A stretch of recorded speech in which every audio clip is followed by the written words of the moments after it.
ሀራምቤ ሬዲዮ 98.7 የፌዴራል መንግስትና የህወሓት አዲስ ፍጥጫ ዓለም አቀፍ የብዙሃን መገናኛ አውታሮችና የሰብአዊ መብት ተሟጋቾች አልማዝ ሲሉ ይጠሯታል የአዲግራቷን እናት። እውነተኛ ስሟ አይደለም ለደህንነቷ ሲባል የተቀየረላት እንጂ ታሪኳ ግን ከታሪክም በላይ ይናገራል። ከእውነትም በላይ መራራውን እውነት ይዘክራል። የእናትነት ስስቷ፣ የሰውነት ሙግቷ አልማዝና አልማዝን የመሰሉ እናቶች የፖለቲከኞችን የሥልጣን ጥም ለማርካት ምን ያህል ዋጋ እንደከፈሉ እየከፈሉ እንደሆነና ወደፊትም እንደሚከፍሉ ቁልጭ አድርጎ ያሳያል። በሰሜናዊት ኢትዮጵያ በአጋሜ ተራሮች ፍልፍል አብያተ ክርስቲያን መገኛ ስመገናናው ደብረ ዳሞ ቤተ ክርስቲያን ቁልቁል በሚገረምማት አዲግራት ከተማ አቅራቢያ በምትገኝ ትንሽ መንደር ውስጥ ነው የምትኖረው አልማዝ። መሬቱ የሰጡትን ተቀብሎ እጥፍ ምርት ባይመልስም አፈር ጭራ ግብርናን ግብሯ አድርጋ 3 ልጆቿን ታሳድግ ነበር ብቻዋን። የትዳር አጋሯ የእሷንም ፈተና የፖለቲካውንም መዘዝ ሳይመለከት ቀድሞ በሞት ተለይቷታል። በ2013 ዓ ም መገባደጃ ላይ ለትግራይ ሕዝብ ሕልውና በሚል ህወሓት የክተት ጥሪ ያውጃል። ፕሮፓጋንዳው እምብዛም ቀልቧን ባያሸንፈውም ትልቁ የ21 ዓመት ልጇ በፈቃደኝነት ወደ ግንባር ሲያመራ ውሳኔውን ተቀብላው ነበር። ነገር ግን የልጅነት ልጇ የእናትነት ጣም መቋደሻዋ በሰቆጣ ግንባር ሞተ። ዕጣ ፈንታውን ሳታውቅ ወራት አለፉ። የእናትነት አንጀቷ በደመነፍሳዊ ስሜት ቢላወስም ቁርጧን አሳውቆ እርሟን እንድታወጣ ያደረጋት አንዳች አካባቢያዊ አስተዳደርም ሆነ ፖለቲካዊ አመራር አልነበረም። በ2014 ዓ ም አጋማሽ ነገሮች ተባባሱ። ካድሬዎችና ታጣቂዎች በእነ አልማዝ መንደር ቤት ለቤት እየተንቀሳቀሱ ልጆቻችሁን ለወታደርነት አምጡ ማለት ጀመሩ። ሁለተኛ ልጇ ገና 16 ዓመቱን አልተሻገረም። በአካባቢው የትምህርት አገልግሎት ስለተቋረጠ ውሎም አዳሩም ቤቱ ውስጥ ነው። አንድ ቀን ምሽት የአካባቢው አስተዳዳሪዎችና የታጠቁ ሰዎች ወደ አልማዝ ቤት መጡ። የመጀመሪያ ልጅሽ ተሰውቷል አሏት። ዋይ ብላ አልወጣላትም። ዘመድ አዝማት ተሰብስቦ ፈጣሪ ብርታቱን ይስጥሽ አላላትም። በታጣቂዎች ታጅበው ቤቷ የዘለቁት ፖለቲከኞች አሁን ደግሞ አገርን የመጠበቅ ተራው የዚህኛው ልጅሽ ነው በማለት ወደ ሁለተኛው ልጇ አመለከቱ። አልማዝ አላመነችም። እንዴት ያልጠና ሕፃን ማረሻ እንኳ አስተካክሎ መያዝ የማይችል አንድ ፍሬ ይዘምታል ስትል ተማጸነች። ተማጽኗን የሰማ አልነበረም። የመጀመሪያ ልጄን አጣሁ፣ ሁለተኛውን እንዴት እልካለሁ አለቀሰች። እምባዋም ጥያቄዋም ተቀባይነት አላገኝም። ልጅሽን የማሰጪ ከሆነ ትታሰሪያለሽ፣ የመንግሥት እርዳታም አታገኝም ተባለች። ታዳጊው ልጇ እናቱ ስትደበደብ ወይም ስትታሰር ማየት አልፈለገም። በቃ ሄዳለሁ እማዬ አላት እያለቀሰ። በዚያው ምሽት ጨርቄን ማቄን ሳይል ወደ ውትድርና ማሰልጠኛ ተላከ። የፕሪቶሪያው ስምምነት ሊፈረም ጥቂት ቀናት ሲቀሩት በወሎ ግንባር ቆቦ መስመር ላይ በተደረገው እጅግ አስከፊ ጦርነት ላይ የ16 ዓመቱ ታዳጊ የጥይት ሲሳይ ሆኖ ቀረ። ከስምምነቱ በኋላ አልማዝ መርዶው ደረሳት። አልማዝ አሁን የምትኖረው ከመጨረሻው ልጇ ጋር ነው። የፕሪቶሪያው ስምምነት ለጊዜው ሰላም ቢያመጣም ዛሬም ድረስ በልጅነታቸው የረገፉት 2 ልጆቿ ያስለቅሷታል። ልጆቼን በቁሜ ተነጠቅኩኝ ትላለች። ይህ ቤተሰብ የበተነ ትውልድ ያመከነ ጦርነት ዛሬም ሊቀሰቀስ ጫፍ ደርሷል የሚሉት ብዙዎች ናቸው። ከአልማዝ ሰቆቃ በላይ የፖለቲከኞች የቃላት ጨዋታ ብልጫ አለው። ከአልማዝ እምባና ሁሉን አጥነት በላይ የፖለቲከኞች ትእዛዝ ጉልበት አለው። ከአልማዝ ለግላጋ ሕፃናት ሞት በላይ የዕድሜ ጠገብ ፖለቲከኞች ፍላጎት ዋጋ አለው። ለምን? ስልጣኔን ለዓለም ያስተዋወቀች ኢትዮጵያ፣ ሰብአዊነትን ለእንግዶቿ ያለማመደች ኢትዮጵያ፣ አብሮነትን ያበራች ኢትዮጵያ ዛሬ አንድነቱ ቢቀር ልዩነቷን በቅጡ ማስታመም እንዴት ቸገራት? ሐራምቤ ከውጭ መገናኛ አውታሮች ያገኘቻቸውን ታሪኮች ከአሁናዊው እውነታ ጋር እንዲህ ሰድረዋለች። ህወሓት በጄኔራል ታደሰ ወረደ የሚመራውን ጊዜያዊ አስተዳደር አባሮ ከሰሜኑ ጦርነት በፊት የነበረውን አመራር ወደ ሥልጣን መልሷል። ዶክተር ደብረጽዮን ገብረ ሚካኤል የርዕሰ መስተዳድርነት ሹመቱን እጃቸው አስገብተዋል። ይህ ጦር ለተማዘዙ አካላት የሚያስተላልፈው ግልጽ መልእክት አለ። አደፈጥን እንጂ መቼ አለቀና አይነት የጦር ጉሸማ። የፌዴራሉ መንግሥትም 7ተኛውን አገር አቀፍ ምርጫ በአሸናፊነት ማጠናቀቁን ይፋ አድርጓል። ይፋ ያልሆነው ቀድሞውኑ እርስ በርስ የሚወነጃጀሉት ቡድኖች ቀጣዩ እርምጃቸው ምን ይሆን የሚለው ነው። ዓለም አቀፍ የግጭት ጥናት ተንታኞች በህወሓትና በፌዴራል መንግሥቱ መካከል ያለውን ፍጥጫ በአደገኛነት ከመፈረጅ አልፈው ለመፈንዳት አፋፍ የደረሰ ሲሉ ይገልጹታል። ህወሓት በቀድሞ ተጽዕኖ ፈጣሪነቱና ተቀባይነቱ ላይ ባይሆንም ከጎኑ ቆመው ሊዋጉለት የተዘጋጁ በቅጡ የታጠቁና በወጉ የተደራጁ በኢትዮጵያ ተቀናቃኝነታቸው የሚታወቁ ቡድኖችና አገራት አሉት። በሌላ በኩል በአማራ ክልል የፋኖ ታጣቂዎች በኦሮሚያ ክልል መንግሥት ሸኔ የሚላቸው ራሳቸውን የኦሮሞ ነጻነት ብለው የሚጠሩት ነፍጥ አንጋቢዎች የሚፈጥሩት ተጽዕኖ በቀላሉ የሚታይ አይደለም። ችግሩ የሚለኮሰው እሳት ኢትዮጵያ ላይ ተቀጣጥሎ ኢትዮጵያ ላይ የሚበርድ አለመሆኑ ነው። ጎረቤት ሱዳን ውስጥ የሚካሄደው ጦርነት በመቶ ሺዎች የሚቆጠሩ ሰዎችን ሕይወት መቅጠፉ ሳያንስ አሁን ደግሞ ድንበሩን አልፎ አድማሱን አስፍቶ ወደ ኢትዮጵያ ለማቅናት እያደባ ነው። በሰሜን በኩል የተዘረጋችው ኤርትራም ከዓይን ጥቅሻ በሚፈጥን ቅጽበት ታሪካዊ ጠላቴ ከምትለው ህወሓት ጋር ጫጉላ ገብታለች። በደቡብ በኩል የምትገኘው ሶማሊያም በራሷ የውስጥ ችግር ልትፈራርስ በጣት የሚቆጠሩ ዕድሜዎች ብቻ የቀሯት ትመስላለች። በመካከለኛው ምስራቅ ያሉ ተደማጭነት ያላቸው እንደ ሳዑዲ አረቢያ፣ እስራኤል፣ ቱርክ፣ የተባበሩት አረብ ኤሚሬትስና ግብፅን የመሳሰሉ ዘመን ያገነናቸው ዘመነኞች ጉዳዩን በትኩረት እየተከታተሉት ነው። ክትትላቸው ግን ችግሩን ለመፍታት ከማሰብ የመነጨ አይደለም። ከየትኛው ወገን ብንቆም ኢኮኖሚያዊ ተጠቃሚነታችን ይረጋገጣል፣ ባህላዊና ሃይማኖት ለበስ ጽንፈኛ አስተምሯችን እውን ይሆናል ከሚል እንጂ። በዚህ መሃል ግን አልማዝና አልማዝን መሰል እናቶች መውለዳቸውን እየረገሙ ከፈጣሪያቸው ይጣላሉ። የፌዴራሉ መንግሥትና ህወሓት ያደረጉት ውጊያ በ21ኛው ክፍለ ዘመን ከታዩት እጅግ አስከፊና ደም አፋሳሽ ጦርነቶች ወደር የሌለው ይባልለታል። የፕሪቶሪያው ድርድር ቁልፍ ሰው የሆኑት የቀድሞው የናይጄሪያ ፕሬዚዳንት ኦሉሴጉን ኦባሳንጆ ከፋይናንሻል ታይምስ ጋር ባደረጉት ቃለ ምልልስ ላይ ባጋሩት አሃዛዊ መረጃ መሠረት ያ አስከፊ ጦርነት በእርግጥም ከ600 ሺህ በላይ ሕይወት የነጠቀ 3 ሚሊዮን ሰዎችን ከቀያቸው ያስለቀቀ 13 ሚሊዮን ዜጎችን በረሃብ ያደቀቀ ጦርነት ከዚህም በላይ ቢባልለት ቢያንስበት እንጂ አይበዛበትም። በተለይ ባልሰለጠነ ዘመን የሰለጠነ መረጃ ሳይኖራቸው ይሄ ተፈጽሞ ነበር፣ እገሌ ሉት መሪ ይህን በደል አድርሷል እያሉ ትናንትን የሚኮንኑ ፖለቲከኞች ዛሬ በእነሱ ጊዜ በሰለጠነው ዘመን ያልሰለጠነ ርዮታቸው ያስከተለውን እልቂት እንደ እሳት ከበው ሲሞቁት ሐቅ የሚላቸው የለም። ኢትዮጵያን በብሔር ብሔረሰቦች እስር ቤትነት ሲከሷት የቆዩት ፖለቲከኞች ነገ የብሔር ብሔረሰቦች አንድነት ጠንቅ እንደሚባሉ ለመገመት የትንቢት ዕውቀት አይጠይቅም። ለፖለቲካ ትርፍ ሲባል ትናንትን መውቀስ የገለባ ያህል ይቀላል። ከባዱ የሰላም መሪ መሆንና የንጹሐን ደም መታደጉ ላይ ነው። በዛሬዎቹ መዛኞች ያልሰለጠነች የተባለችው ኢትዮጵያ ስልጣኔዋ ምጡቅ፣ ግዛቷ ሰፊ፣ ሕዝቧ በአንድነቱ የማይደራደር ነበር። ለ5000 ዓመታት የገነባችው ማንነቷ ለመናጋት በደሟ ያስከበረቻቸው ግዛቶቿ ለመሸራረፍ ግን ከ50 ዓመት ያነሰ ዕድሜ በቂ ነበር። ፖለቲከኞች አመጣነው የሚሉት ስኬት ይሄን ነው። ጽንፍ የረገጠ የብሔር አስተሳሰብ አራማጆች በዚህ ጮቤ ይረግጣሉ።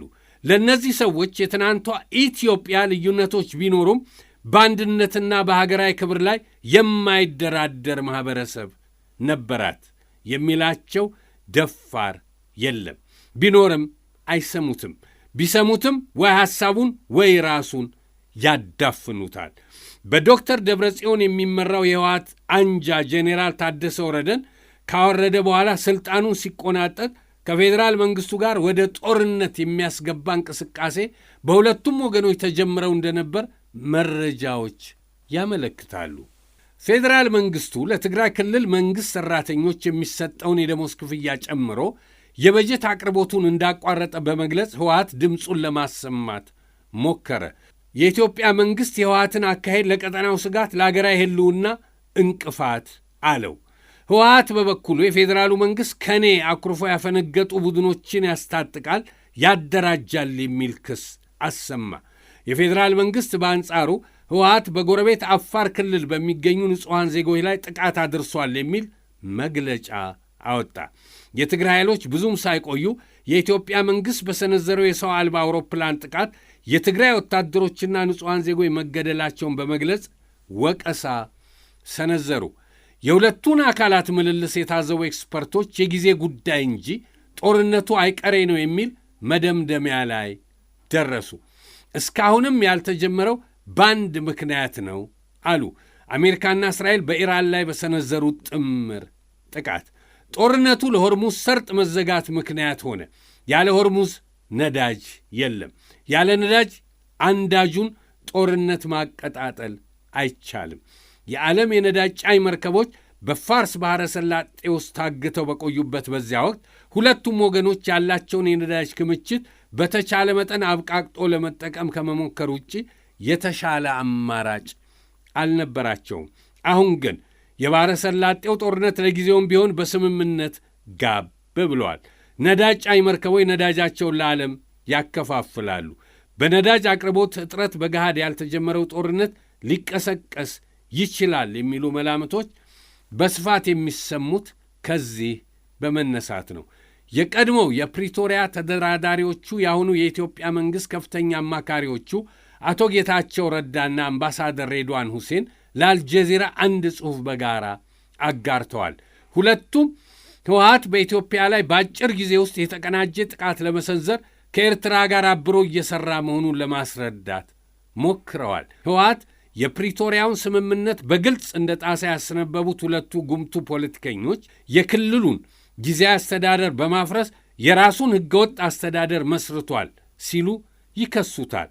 ከኤርትራ መንግሥት ቀጥተኛ ድጋፍ እንደሚያገኝ የሚጠቅሱት ጸሐፊዎች ከፍተኛ ቁጥር ያለውን የጦር ኃይል መመልመል፣ ማሰልጠንና ማስታጠቅ እንደቀጠለ ዘርዝረዋል።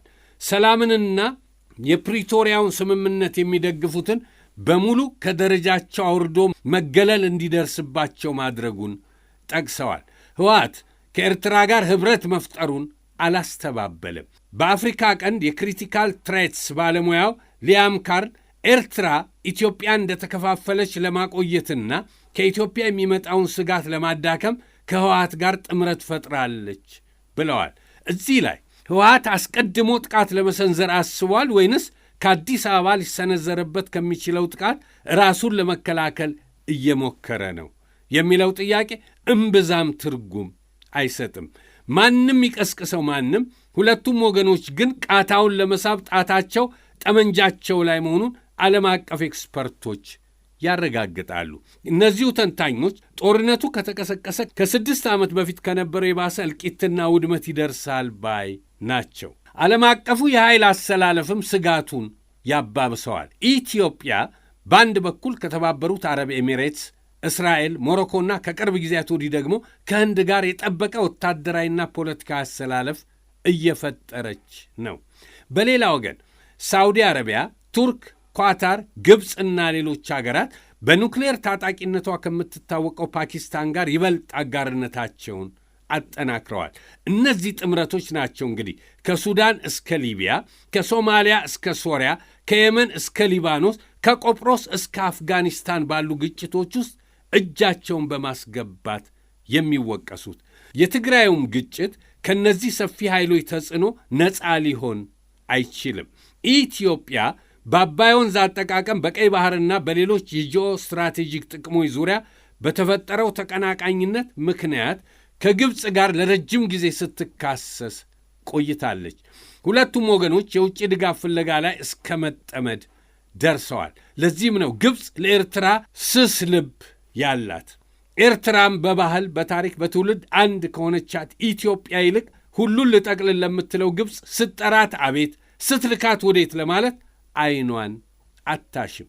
ከቅርብ ጊዜያት ወዲህ የግብፅ ባለሥልጣናት ወደ ቀይ ባሕሯ የቀይ ምድር የተመላለሱት በደብረ ቢዘን ገዳም ሱባኤ ለመግባት አይደለም። የአስመራም አየር ሱስ ሆኖባቸው ነው አያስበልም።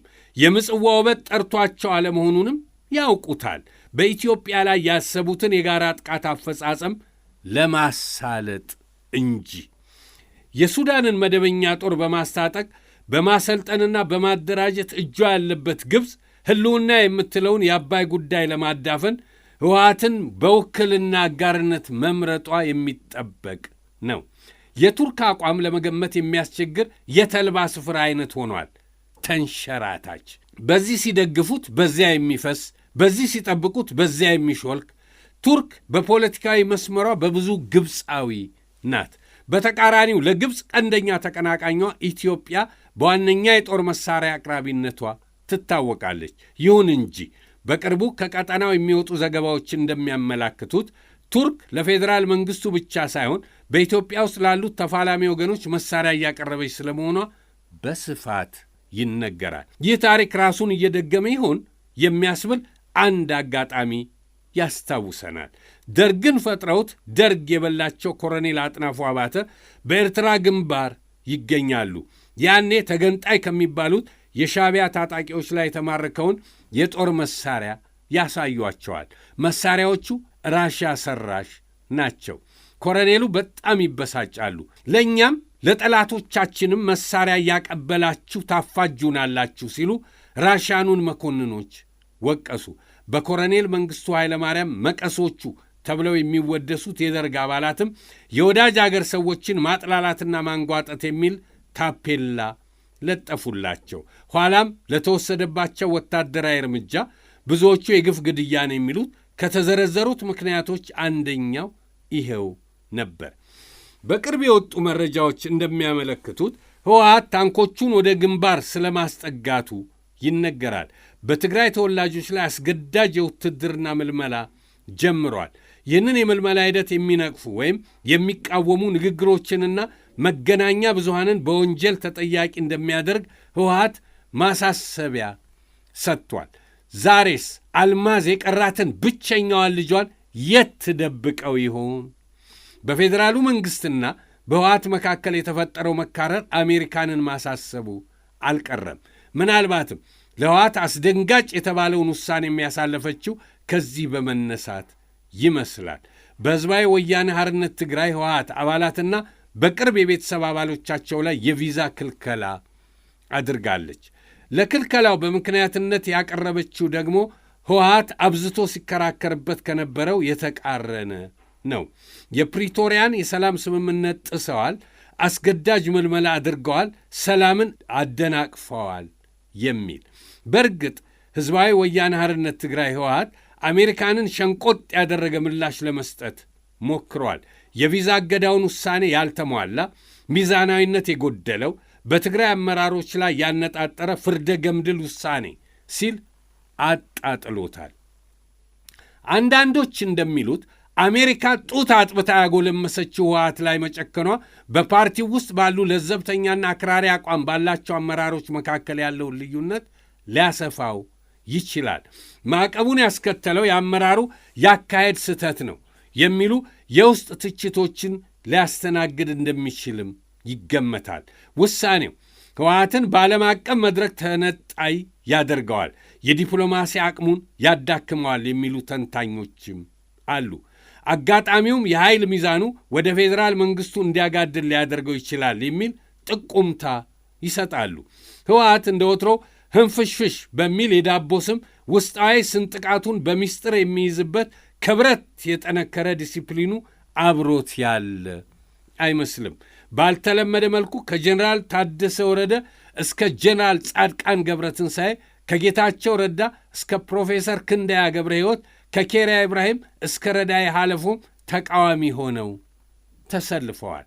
ህወሓት የውስጥ ተጽዕኖ ፈጣሪነቱ ሲደበዝዝ በአሜሪካና በምዕራባውያን ዘንድ የነበረው ተቀባይነት ሲቀንስ አንድም ሕልውናውን ለማስቀጠል ሌላም በፌዴራሉ መንግሥት ላይ ጫና ለማሳረፍ አማራጮችን ማማተሩ አይቀሬ ነው። ሐሳቡን እውን ለማድረግ ደግሞ የገንዘብና የቁሳቁስ ድጋፍ ያስፈልገዋል። ይህም ወደ ካይሮ አይኑን የማይጥልበት ግብፅም የተፈጠረውን የመገለል ስሜት ለራሷ ቀጠናዊ ጥቅም የማትጠቀምበት ምክንያት የለም። ችግሩ አብሮ መኖር ካልተቻለ አብረን መጥፋቱ የማይታበል ሐቅ መሆኑ ነው።